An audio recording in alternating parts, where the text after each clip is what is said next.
Hello there, folks. Got a little bit of a combination video here. Initially, I actually stopped here just to check out the Civil War battery here. This is actually right near my home, but I haven't been here in a while. It's a cool, really cool spot. But then I realized that my backpack with me was just filled with sable minor trade carpet seeds. So we're gonna do a little combination palm naturalizing and also check out this cool remnant from the Civil War defenses of Washington, D.C. Civil War was the most fortified city in the world, and D.C., being the capital of the Union, had tons of fortifications around. And obviously this is a suburban area now, meaning many of those were destroyed. This is the sole remaining fortification here in Montgomery County, Maryland, and we're right near the DC border. There's still a lot of them around DC, and a lot of neighborhoods are named for them, even if they just, the forts have been paved over and whatnot. But this is a really cool spot. Just check this out, and then we'll get to the palm naturalizing.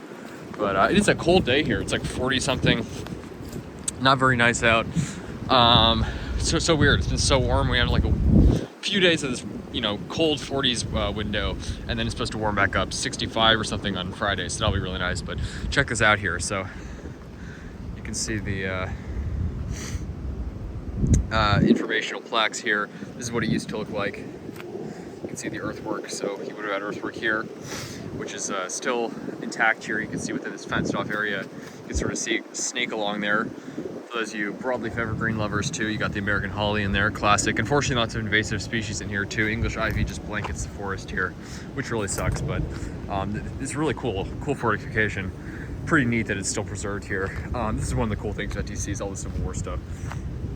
All those fortifications and whatnot. So we're here, Battery Bailey. I think this is Little Falls Park here.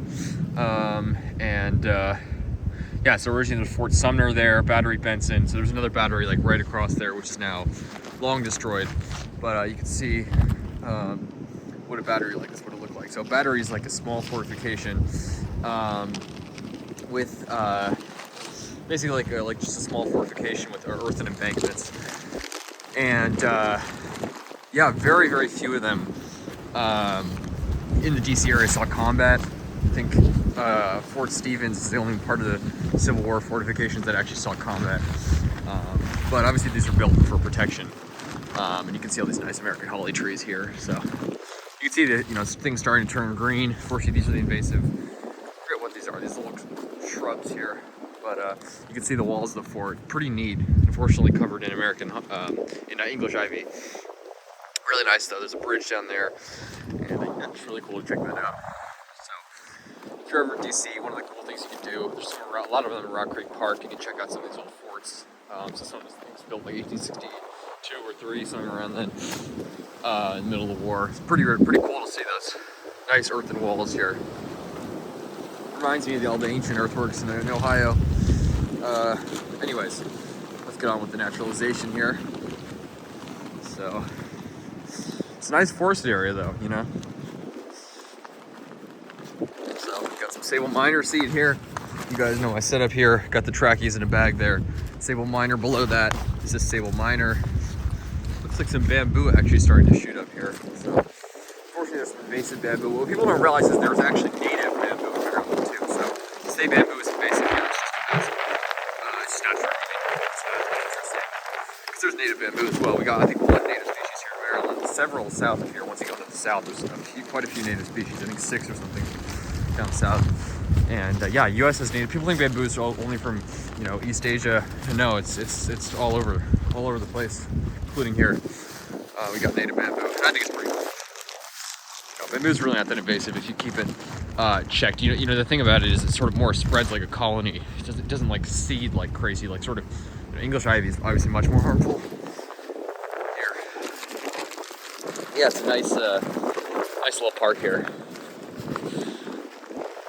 Up there now. There's the wall there, and then you can see the earthwork there. So I got a handful of sable minor seed here. Just anywhere I go now, I'm trying to bring my seeds. It's amazing how much, when you see the seeds in the bag, it might not look like a lot, but it's amazing. I've been to like several locations now, chucking seeds for like a good hour, and I still have so much seed left from Virginia Beach. So nice hardy sable minor and Fortunae seed. You can see some nice evergreen ferns here. Got quite a few of those. It really almost does look like a jungle in here in summer. It's cool.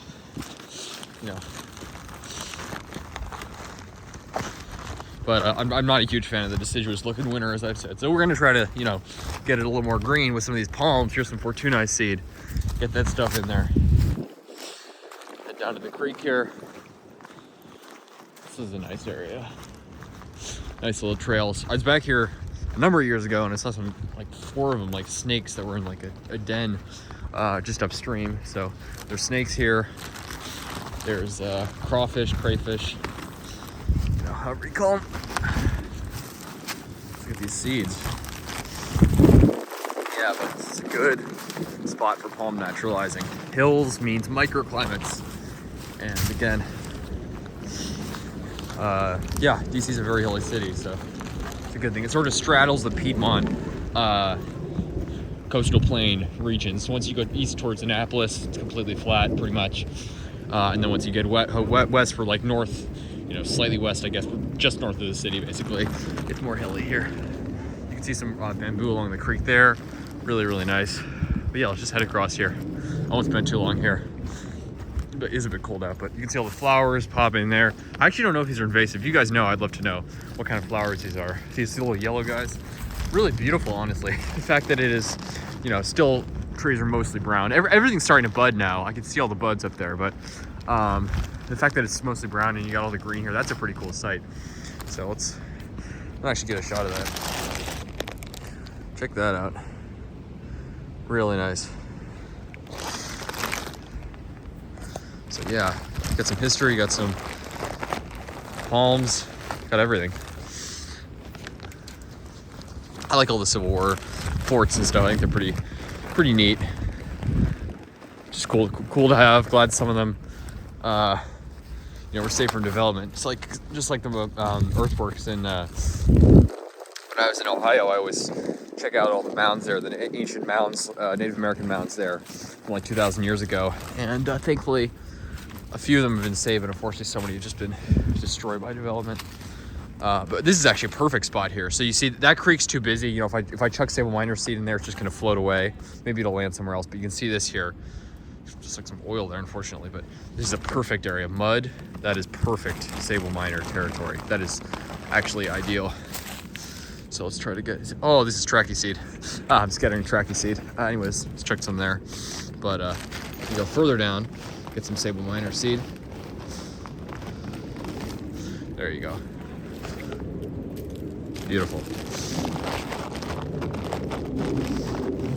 So yeah, there's a lot of palmy potential here.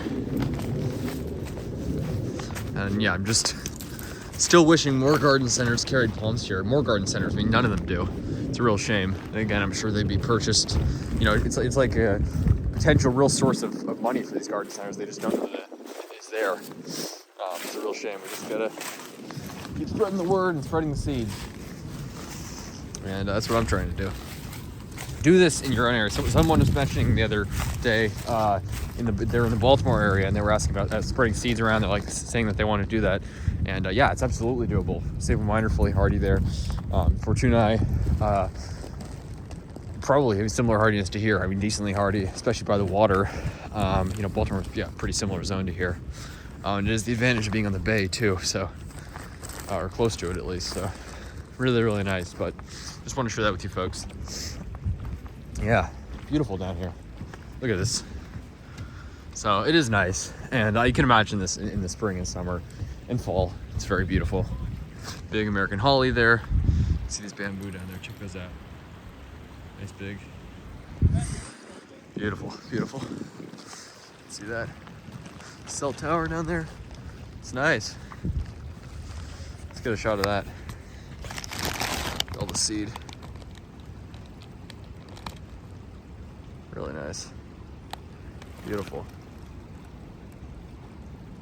So, yeah, good thing to do. And some of you, if you got some spare time, if you go hiking, bring some seed, bring some sable miner, bring some needle palm. I mean, wherever you are, you know, different palms do well different places. But here in the DC area, sable miner is the easiest to get your hands on for seed. So that's what I have the most availability. Some Fortunae, again, there's a few that I know that produce seed, but a lot of them are just planted solitary. You need male and female to produce seed with trachees. For a sable miner, the plants are bisexual, which means they produce both male and female seed. A single plant will.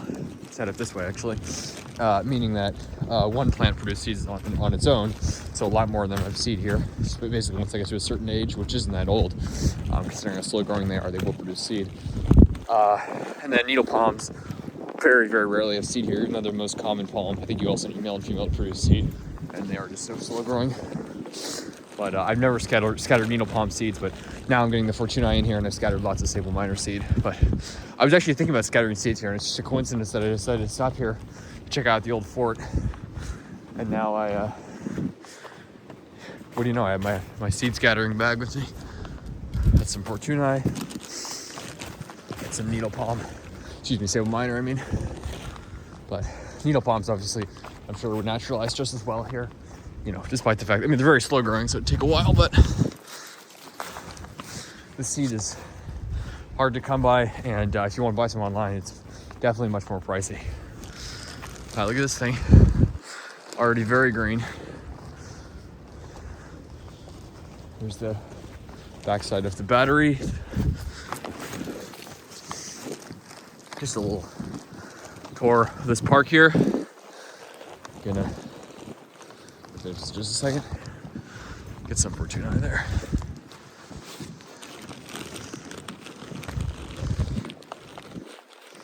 All right, here we go.